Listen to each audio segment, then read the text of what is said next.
Hey everyone, welcome back to Bleach Brave Souls, except we're not really going to be talking directly about Bleach Brave Souls today. We're going to be talking about the Bleach light novels Can't Fear Your Own World, written by Ryogo Narita. And these novels are also supervised by Kubo himself, so I'm not going to debate about whether or not they're canon. I'll leave that for you guys to decide for yourselves. Since they are kind of supervised by Kubo, you can make an argument either way. So that's not the point of this video. The point of this video is to let you know what's happening in the story in at least volume 1. I'm not going to go over volume 2 or volume 3 yet. Those will need separate videos because I mean, these are actual light novels, guys. They're not quick, 20-page mangas. So this might be kind of a longer video, but if you're interested in what the story is about, I'll do my best to summarize it for you. And I'll try not to go off onto too many tangents or give my opinion on what's happening. I'll just try to give you what exactly is going down in Can't Fear Your Own World. So, without further ado, Can't Fear Your Own World, Volume 1. Here we go. So, the story starts out shortly after the final battle in the Thousand Year Blood War arc, and we see Shunsui, and Ichibei talking in front of the what is now the Soul King.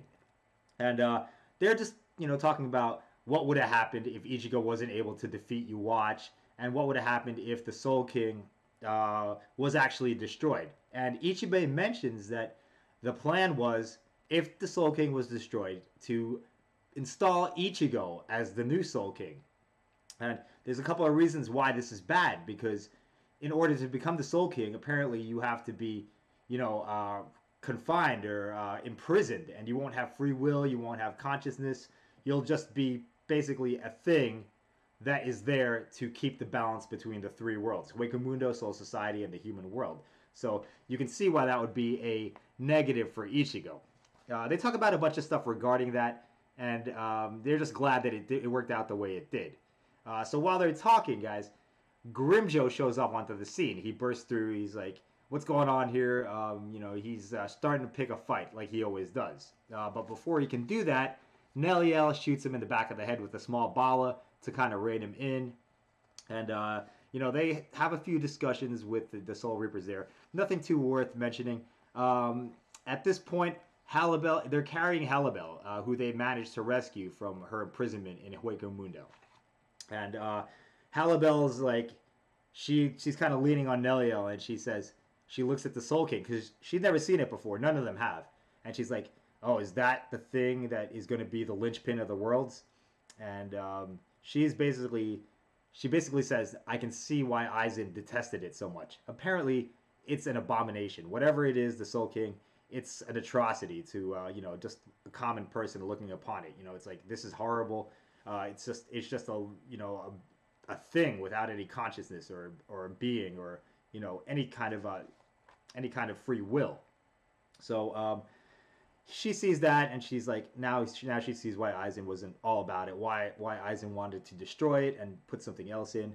And that's about all that happens there. They turn to leave. Ichibei says it's cool. They're not going to start any fights right now because they can't. I mean, they just went through a huge war, and to do any more would be unnecessary at this point, especially with the balance of the worlds still kind of tenuous, with the numbers.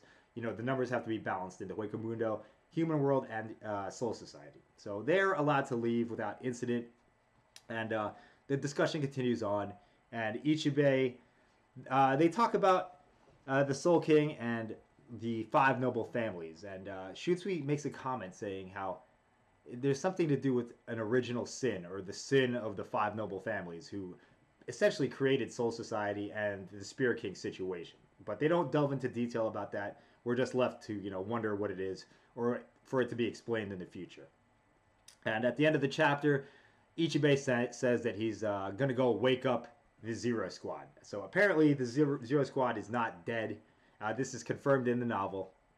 And they're alive because as long as the Soul Palace remains, the Zero Squad can't really die because they're part of the Soul Palace physically.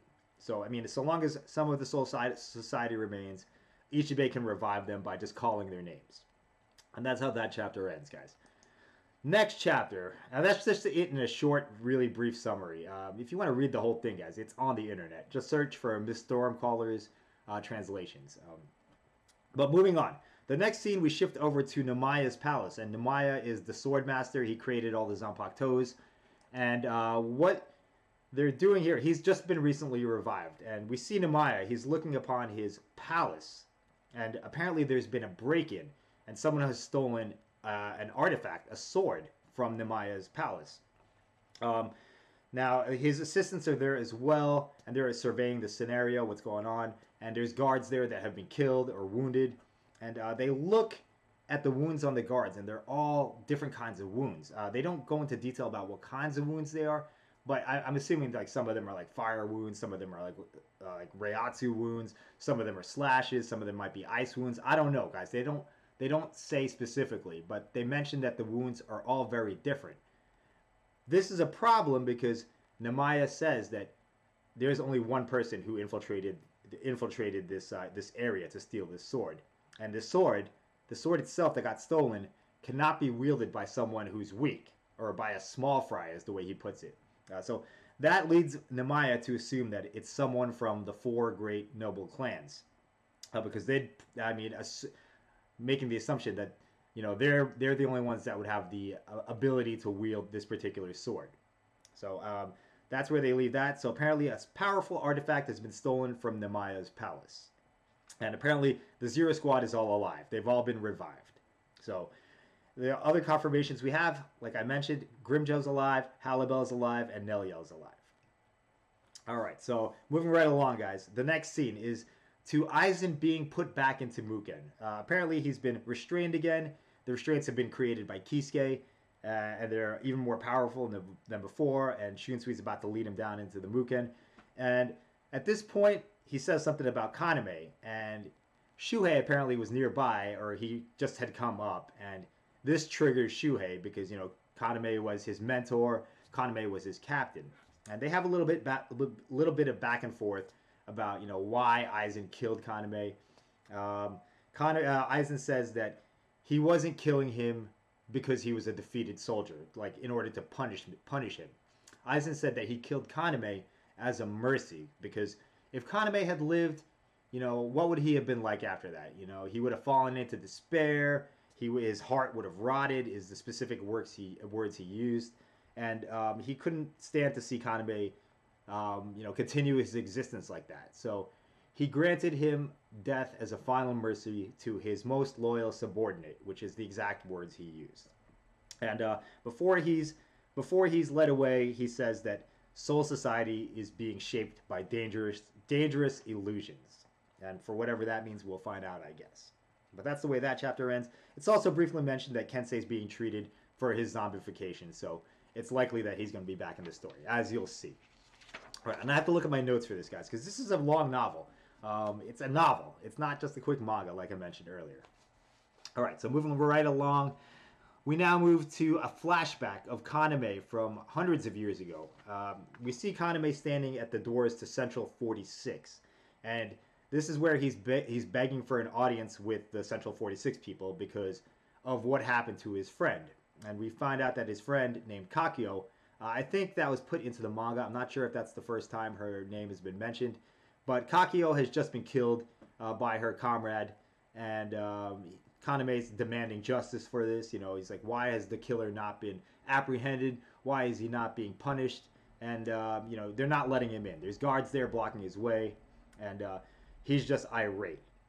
So while he's doing this, the guards are about to, beat him down when some random guy, apparently he's a noble, comes and he blocks the strikes on Kaname, and he says, I'll take care of this, let me handle this, whatever. So him and Kaname, this random guy that just walked up, starts to talking about what happened. Apparently this man was also close to the Kakyo and her family or whatever. Not her family, but close to the situation. And, he discusses what happened, and apparently the killer was a Shinigami from one of the 5 great noble clans. And that is why he isn't being punished, because apparently, I keep saying apparently, because the 5 great noble clans, their members are basically above the law. Like, if they do something bad, they are so powerful, guys, that they cannot be punished. Basically, they just like pretend it never happened, or they give him a slap on the wrist and that's it. If that, but more often than not, there's no punishment at all, and it's just they make up some story, or I don't know, they just sweep it under the rug and life goes on. And Kaname hearing this, it freaking makes him mad as hell. So the guy asks him like, "Do you want revenge on the killer?" And Kaname has this kind of inner struggle where he's like, "Oh, that's not what Kakio would want. Kakio only wanted peace and justice, and she would never want me to take revenge on her behalf." But Kaname himself, he's like, "But that's what she wanted. What I want is totally different." And the stranger asks him, "Do you want to take revenge? Do you want to kill the person who killed him?" And Kaname's response is, he basically says, "I don't think that Kakio would want me to do that. I don't think that Kakio would want anyone to take revenge on her behalf." And he doesn't say that he wants to take revenge. He says he wants justice or something like that. I don't remember exactly, guys. I'm kind of going off just my notes here. But the guy hearing this, he's like, he drops a bombshell on Kaname. He's like, "Hey man, it's good that you said that, because I'm the man who killed Kakio." And this is a bombshell for the reader too, man. I was like, this guy just came up to Kaname and talked to him about all this stuff about how Kakio, was for justice and peace, and how she just was a noble person. And then he comes out with, "Oh, but I'm the one who killed her." And he reveals that, if you had said that you wanted to take revenge, I would have killed you on the spot. So Kaname is just like, at this point, he's understandably conflicted. I think he realizes that he can't kill this guy, but at a certain point, his emotions just take over, and he attacks the guy. And the guy's name, he reveals it. It says Tokunada Tsuneyashiro, the man who killed Kaname's friend Kakio, and got away with it because he's a noble. And Kaname goes for him. He goes to beat him down or kill him or whatever. But this guy's pretty powerful too. So he easily restrains Kaname. He talks some shit to him. He says some stuff to provoke him even further. I don't remember the exact words he uses. He enjoyed toying with Kaname, which is this guy's a bad man. He's a horrible person. He likes seeing people in despair and stuff like that. And that's how the chapter ends. Kaname being subdued, and then he tells the guards, "Take care of this trash." And that's how the chapter ends. The guards are about to just beat him down. Now, the scene it cuts to the next chapter, and we see Tokunada waking up. So maybe this was a dream he was having about the past. I don't know, or maybe it was just a flashback, and that's the way Narita ordered the events. But Tokunada wakes up in the present day, and he says he was dreaming of something very pleasant, which was torturing Kaname or messing with him. And by his side is a young child named Hikone. And Hikone, he's very young looking. He's dressed as a Shinigami. He's very innocent sounding. He just says, "Oh, Tokunada-sama, I hope you had a good rest," and stuff like that. And when Tokunada looks around, he sees that a bunch of people are dead. There's a bunch of people that are dead around in the wherever they are. And Hikone says that some people tried to come and assassinate Tokunada. So Hikone, the young child, dispatched them all. He subdued them all, and they're all, if not dead, they're all very wounded and unable to get up and run away or whatever. And Hikone defeating them, it's kind of a big deal because he's a young. Apparently from the surface, what the heck is this? This young kid defeated all these people, professional assassins and stuff. And apparently the assassins had killed the rest of Tokunada's clan, the Tsuneyashiro clan. So they killed all the other high-ranking members of that clan. At this point, Tokunada, he says, "Good job, good job. That you did a really good you did a really good thing here, taking care of these people." And he goes over to one of the fallen assassins and starts to talk to him. And he's like, "Oh man," he talks trash to them. He's like, "You guys, what are you doing? I bet you your client that you're working for is already dead." And then he reveals that he's the one that ordered the hit on himself. And it kind of confuses the assassin. The assassin's like, what the fuck's going on? He doesn't know what's happening. He's like suffering and all that. And Tokunada is like, just like, I love messing with people. He says this to him basically, not those words. He says, I love messing with people. I like seeing, I like trampling on people. I like watching their despair. It's something that's really fun for me. But I know this isn't going to satisfy me. I'm going to want to do it again in a few hours. So he is like a guy who likes to watch people suffer. He's a guy who likes to create despair in others. And yeah, so he called the assassination on himself, knowing that he wouldn't be killed and that the other clan members would be killed. So now his plan is to install himself as the new head of the Tsuneyashiro clan. Right, that's about it for that. And he's going to make it look like, he's the one that managed to defeat all these assassins that were there to kill him. So, I mean, he's playing a political game as well. And at the end of it, him and Hikone have a little discussion, and he says, Hikone will eventually one day be the Soul King. So, that is the end of that chapter. So this guy right off the bat, guys, he's no good, man. He's got political aspirations. He wants to make this Hikone to become the Soul King. And we don't know his true motivations at first, but he's a man who does like making people suffer like he did with Kaname. It gives him pleasure. He tortured this assassin, mentally and physically. He like stepped on his bones and stuff. He broke his bones. So he's kind of a sadistic character. All right. So moving on, guys. We switch over now to a scene with Shuhei in his position as the Sarite Special Edition or Sarite News editor. And right now he's at Kukaku Shiba's house, and he's trying to interview them about the recent events in the war. And basically Kukaku says, I didn't really see too much. You probably want to go talk to my brother Ganju. And so Shuhei is like, yeah, okay, that sounds fine. And he starts to leave, and he's going back. Apparently Shuhei has a motorcycle in Soul Society. So he's going back to his motorcycle, and he sees 3 dudes standing around, like looking at it. And these dudes just happen to be Ginjo, Tsukishima, and Giriko. They just happen to be there because, if you remember, they're staying at Kukaku's house as freeloaders, and that was in the manga as well.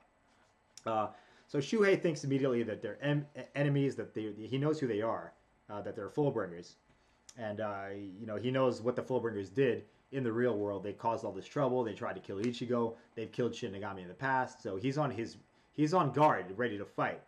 And the Fullbringers reveal that, this guy doesn't know that we helped Ichigo in the final battle. And Shuhei is just like, oh, he didn't know that. But he's still suspicious. And he's eyeing him up. And he's looking at Giriko. And it's kind of funny. He's like, oh, I think that was the guy that Kenpachi killed in one shot.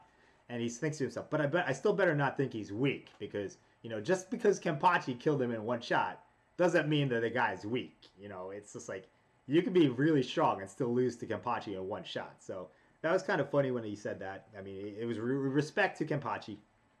But Shuhei thinks Ginjo's beef with Ukitake, because Ginjo mentions something about his beef with Ukitake. And Shuhei thinks that it's only because he was spying on him with the Soul Reaper badge. To which Ginjo responds, "Oh man, you don't know anything. That's funny. That you really think that would be the only reason I would have beef with Ukitake?" So they don't get into it because Ganju comes out of nowhere riding his boar, and he breaks up the tension, and they end the chapter there pretty much. So we now shift over to the First Division barracks with Shunsui, Nanao, and Okikiba, the old guy. That was Yamamoto's third seat. And apparently they've been having interactions with Central 46. Their liaison to Central 46, their contact, is a girl named Amakoto Nayura. And, she's kind of been, the go-between for the Gote 13 and Central 46. And they talk about how it's been a good thing because the Central 46 is starting to, work more with the Gote 13. They're starting to have better lines of communication. And the relationship is just improving. It's not so much as strict as it used to be. You know, it wasn't just because Central 46 has always been focused upon the will of the nobles, is what was mentioned. But now they're kind of having a more you know, two-way relationship, I guess they would say. They don't really get into it too much, guys, but that's the way it sounded to me. And they talk about the Tsuneyashiro clan heads being assassinated, and that is apparently a really big deal. And apparently they had to also cover it up a little bit. They don't want to cause panic in the Serite, so they just said that they were victims of some tension that was a result of the Quincy War. But it is a big deal, and Shunsui and Nanao are aware of that. So that's basically all there is in this chapter. It then cuts back over to the Shiba household, where Ganju's hanging out with Shuhei and the Fullbringers. They're all kind of like sitting around drinking. And Ganju is kind of complaining about what happened during the Quincy War. He talks about how him and Chad were supposed to pave the roads for Ichigo, you know, to clear out the Warwell Castle, so Ichigo could come back without being, you know, attacked and stuff. And then he's like, oh, but Ichigo never came back that way. Apparently, he just went another way to get back to Soul Society. So he was kind of bitching about that, which is a little bit funny to me because, you know, they kind of glossed over that in the manga. You know, there was a big deal where Chad was like, me and Ganju will take care of all these guys so you don't have to come back and fight them yourself. But yeah, it never happened because, as we know, Ichigo just took Yuwatch's portal back to the Soul Society. So also the Shuhei still maintaining his suspicions about, you know, what Ginjo's deal is. Like, why does he have beef with Ukitake? What more is there to be about? What more beef is there, you know, that I don't know about? And they banter about Shuhei being a journalist, and Shuhei flat out asks him, Ginjo, why do you distrust Ukitake, or why do you hate Ukitake? And apparently, guys, if I'm getting this right, a Shinigami actually killed a bunch of the Fullbringers that were in Ginjo's group in the past. If you remember the Fullbringer arc, they made up that story about, you know, once upon a time there was a Shinigami who agreed to take their powers so they could be normal humans. That wasn't exactly correct. The Shinigami had actually killed the Fullbringers that were trying to get rid of their powers. So Ginjo thinks that Ukitake ordered this particular Shinigami in the past to kill his Fullbringer comrades. I'm not going to rehash the details of the Fullbringer arc, guys. It had to do with Tsukishima altering the past and stuff like that. But, you know, basically that's what it boils down to. Ginjo thinks that Ukitake ordered Ginjo's past Fullbringer comrades to be executed. So that's what that is. Shuhei says he's going to look into it more. And then he gets a phone call to go to the First Division barracks. And in the background, Ganju wonders if Kaien knew anything about what Ginjo is saying, you know, because Kaien was Ukitake's vice captain at the time. All right, so like I said, Shuhei gets called back to the First Division. And let me get my notes here. One more thing, guys. Apparently, the reason the Shiba clan fell from one of the 5 great noble houses is because of Kaien's death and Ishin's disappearance, which they kind of looked at as a desertion of his post as a captain of the Gotei 13. So the Shiba clan, which once was one of the 5 great noble clans, was demoted or was just exiled from being a noble house. All right, so now we go to Shuhei back at the First Division barracks, and we see that Kensei is there as well. He's alive, he's healed, he's back to normal. And Shunsui says that the new head of the Tsuneyashiro clan wants the Serite Bulletin to publish a special edition about his inauguration. And Shuhei also knows who Tokunada is because of Kaname, because, you know, Shuhei looked into Kaname's past and found out that Tokunada was the one that killed Kakyo. And all that are present, they talk about, you know, okay, everybody that's there, Nanao, Shunsui, and you know, Shuhei, they're all like, you know, this is really suspicious. This guy and the rest of his clan's being assassinated, but he's the only one that's left. They talk about that, which is kind of obvious to me. But keep in mind, guys, that the general public does not know any of these things.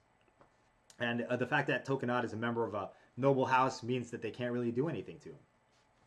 So that's where that chapter ends. It's just a quick one, and we go to the fourth division now. And this is kind of random. Well, it's not really random, but we switch over to the fourth division, and we see Hinataro, and he's now the third seat of the fourth division.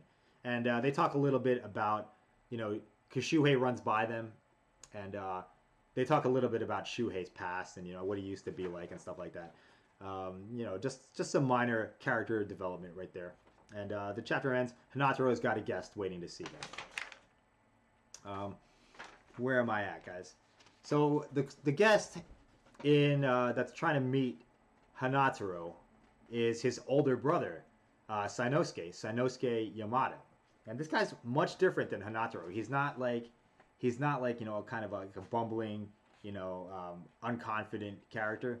He's very much the opposite. And apparently, this guy was the vice captain of Squad 4 a few decades ago, before Asane. But he had stepped down to take another position as the head doctor for the noble families. So in order to do that, he had to leave his post as vice captain. So they talk about that for a little bit. Sanosuke, he talks to Hinataro, and he's talking about his job, and he's like, I kind of enjoy seeing powerful, influential people coming to me because they're frightened of old age, or he enjoys seeing the unflattering sight of these people trying to cling on to their lives and stuff. So there's something kind of sinister about Sanosuke. He's very different from Yamada, who's like very pure-hearted and very just like wants to help people. Sanosuke, he's very talented in healing arts, but he's not as kind as Hinataro, if you know what I mean. He does get a kick out of these people.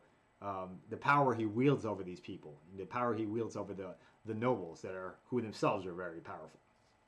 So that's where we get introduced to Sanosuke, who will be important later. It shifts now to the human world, and we see Keigo and Mizuru. They're running away from a hollow, and then Ryunosuke and Madara, not Madara, guys, this is not Naruto. Ryunosuke and Shino, if you remember those guys, they were the two, random Shinigami in the beginning of the 1,000-Year Blood War arc, who are, trying to protect Karakura Town, but they're kind of weak. They show up and they defeat the Hollows, and we learn that Shino is actually Ikaku's sister or cousin. They don't really know, to be honest, because they're both from Rukongai, and they didn't know what their exact relationship was. They knew they were family, but their parents were killed very young, so they weren't really sure if they were brother and sister, or cousins or something. They knew they were related, but not the exact nature of the relation. And so that's all there is about that. I guess this chapter is just to introduce the fact that there's a new religious cult sprouting up in the human world that came about because of the recent chaos that when the Soul King was destabilized, the human world felt it too. Like there was like a lot of chaos that happened in the human world. There was earthquakes and just the same as Soul Society. The shit was starting to fall apart. So because of those incidents, a lot of people got scared, and these new religious cults, they took advantage of the situation, and they're kind of end of the world type cults, I guess. That's what I took from it. All right. So, this is a lot, guys. I'm not even halfway through it. We go now to a different place in the human world, and it's the president's office of Ukyo's company. Ukyo, he's decided to grow with the company, and he wants to help other Fullbringers now. So, Ukyo's changed quite a bit, and he's being visited by a guest. It's a woman who wants Ukyo to join her cause. And Ukyo, he's suspicious of all of this. He wants to know what her true intentions are. And they have a little back and forth. This lady wants Ukyo's support in doing whatever she's doing. They don't talk about what her goals are. This woman just wants to recruit Ukyo's support. And at the end of the chapter, she gives him her business card, and it says, religious group execution, like the Fullbringer execution. And it says her name is Michibane Ora. And Ukyo, obviously he recognizes execution, but he also recognizes the name Michibane Ora. And that's how that chapter ends. So Ukyo is going to be involved somehow with this story. All right. So the next part of the Can't Fear Your Own World, we find ourselves in Hueco Mundo 6 months after the Quincy War. And Rudoban's been trying to restore order. Rudoban, if you remember who Rudoban is, he's like the tree-looking Arankara who can create clones or like little soldiers. Uh, Apparently, he's been trying to restore order in Hueco after Halibel disappeared. It's mentioned that he still feels a lot of loyalty towards Aizen for giving him power. He's still like doing stuff in the hopes that Aizen would be pleased. He's like still following Aizen's goals and stuff like that, or not his goals. He's still doing things to try and win Aizen's favor or to make Aizen proud or something like that. It's revealed also that he's been battling the Quincy remnants in Hueco from when they invaded last time. When Ichigo fought Quilhei and defeated Quilhei, there was still Quincy in Hueco and that's what he's been doing. He's been trying to like clean them out, I guess. He mentions that Grimmjow has not been very cooperative in helping, and apparently also Lolly and Menely are his subordinates. Yami's also mentioned briefly. Lolly and Menely tell Rudoban, yeah, why are you bossing us around when you're the guy that got knocked out after being barely hit by Yami? So I mean, it's kind of a little back and forth there. And they're talking, and the chapter ends with Gigi, Lil Toto, and Zombie Bambietta launching an attack. So that is confirmed that Gigi, Lil Toto, and Zombie Bambietta are alive, and they're apparently well enough to fight against Rudoban, Lolly, and Menely. Okay, so the next scene is a flashback of Lil Toto, and it's almost right after her and Giselle tried to attack Iwatch. Lil Toto she awakens to find herself that her wounds have been treated and that she's in recovery. Gigi and Bambietta are also nearby. They're being looked at as well. And we find out that it was Haschwald's aide that actually saved them. I don't know if you guys remember, but there was kind of like a servant girl that Haschwald had in one of the manga chapters, and she's the one that gathered them up and tried to heal them with Quincy healing techniques. And it's mentioned that she is one of the most talented Quincy soldiers that didn't have a shrift. So I mean, I don't know about that, but Narita apparently chose to use her as a character. She tells Lil Toto that Haschwald and Iwatch are dead, and that Candace, Meninas, and Najakoop were captured by Mayuri and the 12th Division. Also, there's a little bit of stuff about Haschwald's final orders that he told this girl, whoever her name is. They don't mention her name. He told this person to help any remaining Quincy's, heal them, take them to safety. We have to ensure that the Quincy's survive. So that's it for that chapter. Real quick. It's confirmed that Candace, Meninas, and Najakoop are alive, or they're somewhere, that the 12th Division has them, basically.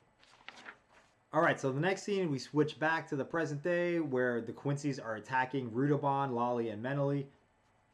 Lil Toto, apparently she can use the abilities of the enemies she eats, because she bites off a piece of Lolly's tail. Like, that sounds bad, but Lolly can turn into a centipede that spits poison, right? And Lil Toto, she manages to eat a piece of her tail, and now she can use the poison, which we didn't know, so that's kind of interesting. And she's about to finish off Lolly, kill her, when Halibel appears. Halibel appears, blocks the attack, and she's there now. She says a few things. Grimmjow also appears shortly after, and like they're questioning, well, Grimmjow, why have you never showed up before to help us? And he's like, well, I was never concerned about killing like the small fries or like the fodder Quincy's, but now that someone strong has shown up, some strong Quincy's have shown up, now he's interested. After that, Neliel appears, and she like kind of calls Grimmjow an idiot, basically. And that's where we're at that point. We have Neliel, Grimmjow, and Halibel on the field now with Lolly and Menely and Rudoban, and we have the 3 female Quincy's as well. And I guess they're about to do battle now when a mysterious Shinigami jumps out of nowhere, like comes out of they say it's a Garganta. They don't call it a Garganta. They said it looks like a Garganta, but a Shinigami comes out of this Garganta into the middle of this conflict, and everybody's talking about who the hell is this guy. His Reiatsu, his Reiatsu seems to be a mix of Shinigami and Hollow.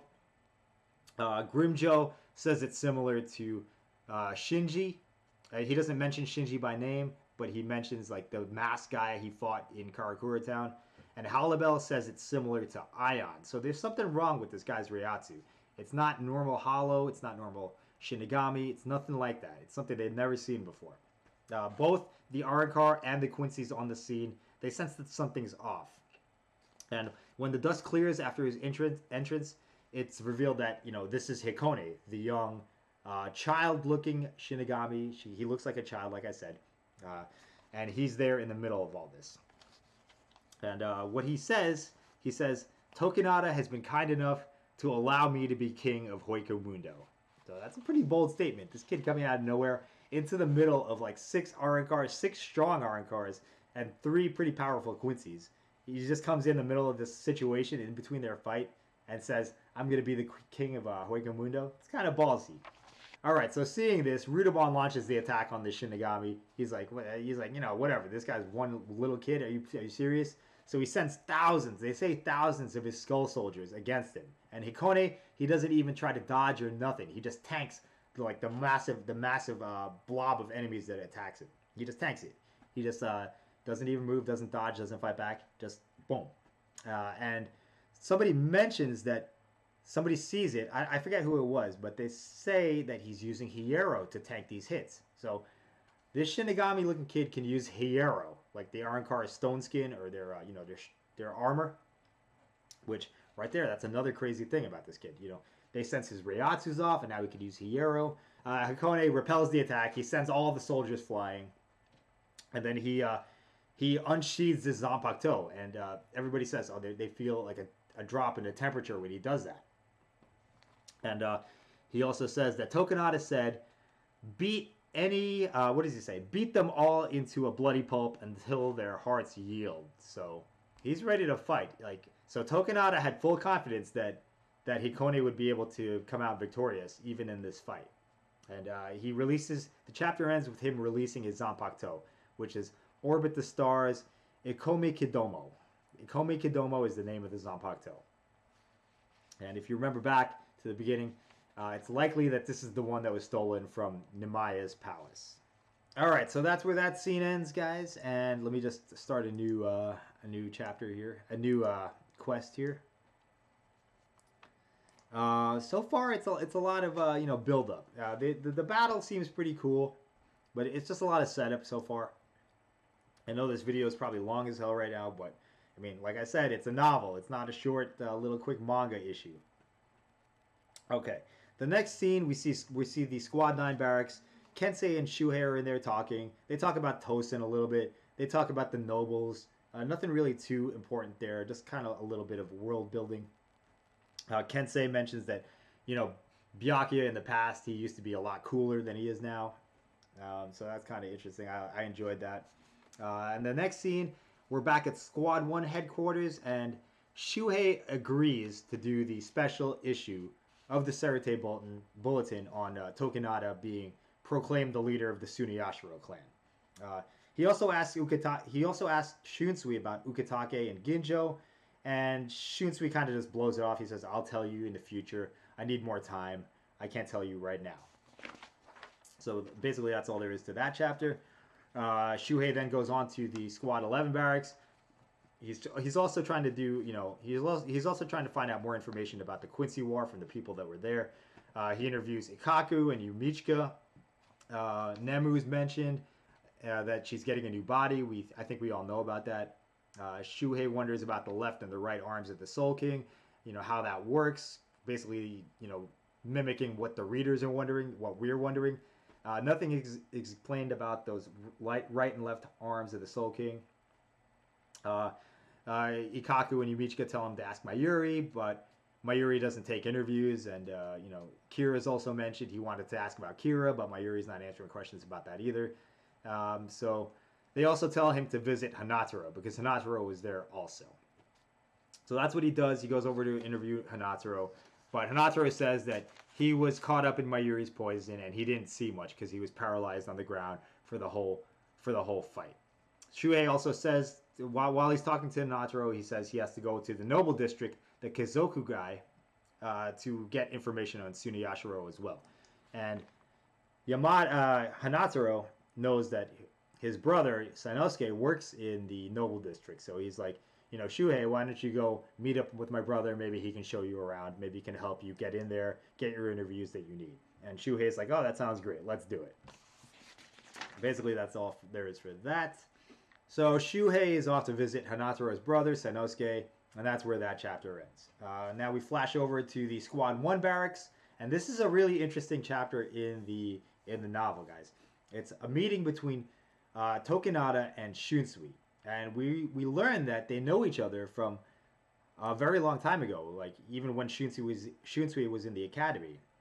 And Tokinada mentions that he's mad that he was punished. He was put on house arrest or something for killing that Soul Reaper, Kakyo, for killing Kaname's friend. He's like, I can't believe they had the audacity to even punish me for that. Because they punished him a little bit. They tried to make him take responsibility. Or they tried to punish him. I'm not sure how far they got. They don't mention it. And he gloats that, now look at them. Because, they tried to punish me, and now look what I've done. I've taken the head of the Tsuneyashiro clan, and basically kind of, hinting that he was the one that did it, but not specifically saying so. And he says that now, since he's the new clan head, he can pretty much do anything he wants and never be punished for it. So pretty much the whole meeting is Tokinada kind of rubbing it in Shunsui's face that he's the new clan head, that he can do whatever he wants, and all of that. It's also revealed that back in the day, Shunsui was the one that discovered that Tokinada had killed Kakyo, because I don't think Tokinada had the intention of letting that get out into the public. And Shunsui is the one who revealed it, even when he was young. He was still in the academy when this happened. And, Tokinada was also a Soul Reaper at the time, too. But Shunsui was the one who exposed him. So that was interesting to know. They talk a little bit more about, the past and stuff like that. Nothing too groundbreaking. Shunsui says that he thought that Rukia's execution, he thought that was something orchestrated by Tokinada as well. Tokinada kind of talks down to him a little bit more, and he talks some trash on Ukitake, calling him an undeserving commoner who didn't deserve to be blessed with the presence of the right arm, and just a bunch of trash talking. He's like he's like trying to provoke Shunsui, and Shunsui knows what this guy is like. I mean, he's not falling for it. He knows that that Tokinada is not, is kind of a sadistic person who enjoys, suffering and creating chaos and like stuff like that. And as Tokinada's leaving, he calls out. He says, "Also, Issei Nanao, I had nothing to do with your mother's execution either." Something like that. And that's where we end the chapter. And it's kind of impressive because even Shunsui didn't notice that Nanao was in the room hidden by Kido, but Tokinada did. So we're starting to get hints that Tokinada, he's not just, a politician or a noble. He actually has some proficiency with Kido. He can fight a little bit, and he's very scheming, and he's very very manipulative of events. So coming up, we see Shuhei and Hanataro in the Noble District. They're just talking about the Noble District itself, what it's like. They mentioned that the Tsuneyashiro mansion looks like the Squad 12 barracks. I don't know what significance that has yet, but maybe we'll find out. Maybe they're doing experiments there as well. There's another scene where Mashiro is in Squad 12 throwing a fit. She wants candy, she wants snacks or something. We find out Mashiro has a sister that works in Squad 12 called Kuna Nico. And Akon mentions in this scene that they've been monitoring a strange Reiatsu that's been present in Soul Society, that's been present in the Noble District. But currently, it appears that this Reiatsu has significantly weakened. And that leads us to the next part, back in the Noble District of the Soul Society, where Hanataro's brother works. Shuhei and Hanataro are waiting for Sanosuke, when suddenly out of nowhere a Shinigami comes falling out of the sky through a Garganta. He's severely wounded. He looks like he's half dead. Shuhei describes it as, he's basically a corpse that's still moving and walking. He's been beat up to shit. And basically in this scene, Hanataro rushes over to try and heal him. Hanataro's keto isn't really working. Hanataro tells Shuhei to go get help. Shuhei goes and gets Sainosuke. Sainosuke is the physician for the noble families. He comes over next to Hanataro and starts helping him heal. And he's like, Hanataro, your healing skills have gotten really good, but for this client, this particular Shinigami, you need to do it differently. He's not a normal patient. So Sainosuke starts doing the healing himself, and he's like OP at healing. He heals this wounded Shinigami pretty well, considering the extent of his injuries. And he mentions that you have to adjust your Reiatsu because he's not just Shinigami Reiatsu. And there's a special technique to healing this particular person. And that's all there is to that. Shuhei has questions, but nobody's answering his questions. He tries to grab Sainosuke on the shoulder, and as he does that, Hikone just freaking floors him. And Shuhei is like, he doesn't even know what happened. He's put on his ass, and he has no idea how he got there. So he's shocked at this, that somebody so injured could subdue him so easily. Because Shuhei is a vice captain. Even though he may have taken a few L's in his day, he's still a vice captain, and that should not be happening to him. Like for this random half-dead child to subdue him without even exerting that much effort is kind of a big deal. And Hanataro compares the recovery of Hikone to someone like Ichigo or Kenpachi. It's just like crazy how he could recover to doing like something like that from just that minimal amount of treatment he had received. So we're starting to get hints that Hikone is something more than he seems. Well, he definitely is. He was able to fight a bunch of Arrancar and Quincy's and come back alive, first of all. And even with those injuries, he was able to easily subdue a vice captain. And apparently there's also some special healing. Like a normal healer cannot heal this kid. It has to be Sainosuke specifically. So what there is going on there, Sainosuke knows what this kid is. Alright guys, we're almost there. We now flash back to Hueco Mundo after the battle with Hikone, the Arrancars, and the Quincy's. And what happened was it took both the Arrancars and the Quincy's combined to stop this kid, to like drive him out of Hueco Mundo. Halibel says that she's concerned about the Zanpakuto he was using because the Zanpakuto is the one that saved Hikone from being killed. The Zanpakuto, of its own accord, opened a Garganta and took him out of the battlefield. So she's concerned about that. And Grimmjow also says he had to use his resurrection in order to fight him. So it's a big deal. Hikone was fighting like a lot of people. He managed to also wound Rudoban pretty severely, and a lot of the other people, Lolly and Menly. I mean, they're kind of fodder, but he still managed to do some damage even though he was there. So the fact that he could contend with Nelia, Grimmjow, Halibel, the three Quincy girls, Rudoban, and some other, I think the Trebasias showed up at the end. And they didn't easily do it, guys. That's what you got to take away from this fight. They were forced to, exert some effort. So Hikone, very powerful. So next we switch over to the human world and we see what the Quincy's have to say about that battle. We have Lil Toto, we have Giselle, and we have Zombie Bambietta. And they're talking about the fight with Hikone. And I think it was Lil Toto who noticed that Hikone was using Blute Vein. So Blute Vein, he can use Quincy powers also. And Giselle says that her zombie blood didn't work on him. Because the zombie blood, if she gets her blood on someone, she could turn them into a zombie, but that didn't work on Hikone at all. And that's kind of a big deal, guys, because now we have confirmed that Hikone can use Hiero, which is an Arrancar technique. He can use Blute Vein, and he has a Zanpakuto. So there's a lot going on with this kid right now, and he's very powerful. He's very, very powerful.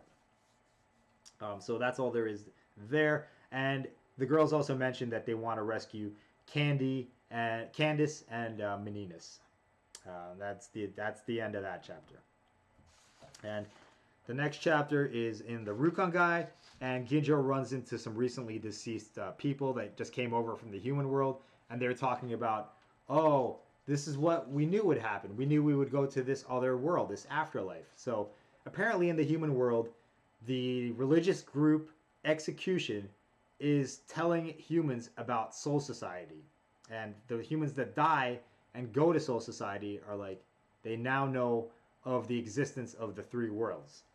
So that's all there is to that.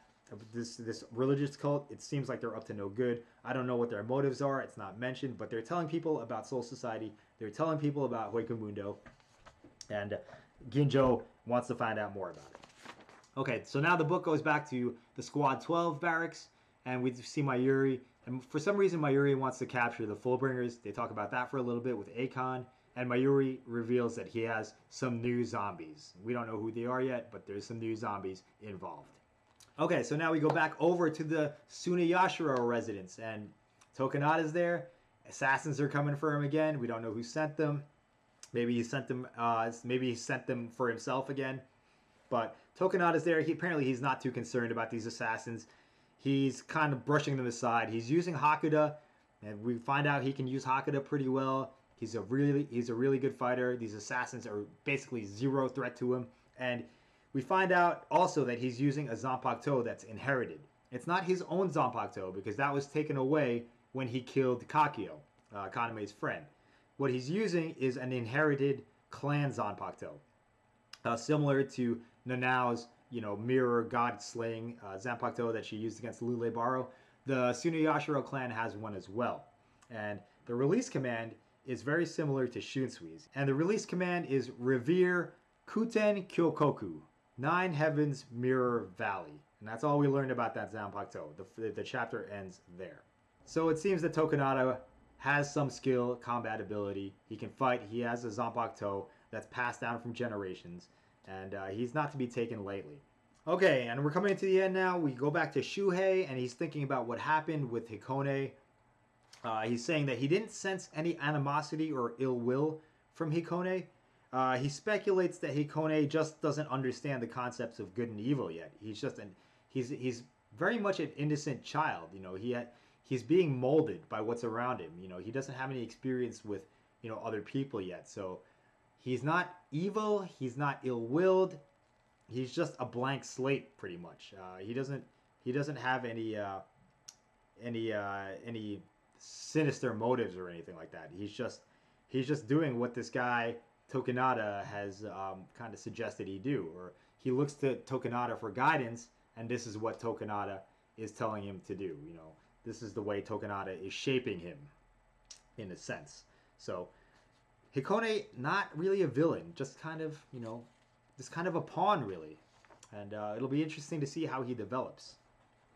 And the end of the chapter is just a meeting. Tokunada calls a meeting with Yoruichi and Byakuya because they're the heads of the other noble clans, and we find out that his plan is to install a new Soul King, which is Hikone, that has free will. That way, the nobles can rule all 3 worlds, and that seems to be his goal on the surface right now. I don't think he wants the nobles to rule all 3 worlds. I think he wants him to rule all 3 worlds. But for now, he's playing along with the other noble families, the Kuchiki and the Shihoan clans. And he also talked about wanting to reinstate the Shiba clan, but I think this is all just a smokescreen for his true goal. I think that he's gonna, do away with the other noble clans entirely, ultimately, once he installs Hikone as the Soul King.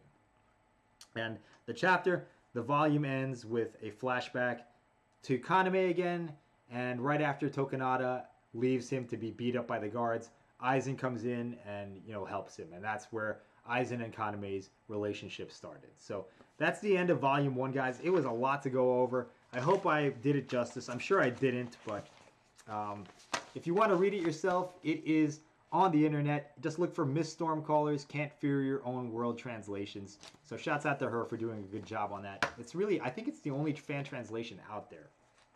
And the story will be coming to Bleach Brave Souls in a chapter format, so you can read it there as well. So that's it for now, guys. I want to do Chapter 2 and Chapter 3. We'll see if I have time to do it or if there's demand. If people want to know what happens in Volume 2, I can do that. It just will take me a couple of days to get all the information together. I've read it already, but to compile it all and get ready to explain it in a video is kind of a lot of work, Like I said, it's a lot of material to go over, but I highly suggest you check it out for yourself.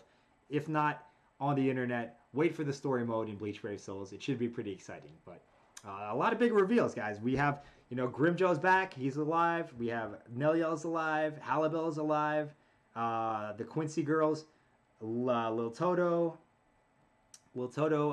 Giselle, and Bambietta kind of is alive. So there's a lot of reveals in here. Anyway, that's all I have for this video, guys. Let me know what you think. I will see you next time. Thanks for watching. Bye-bye.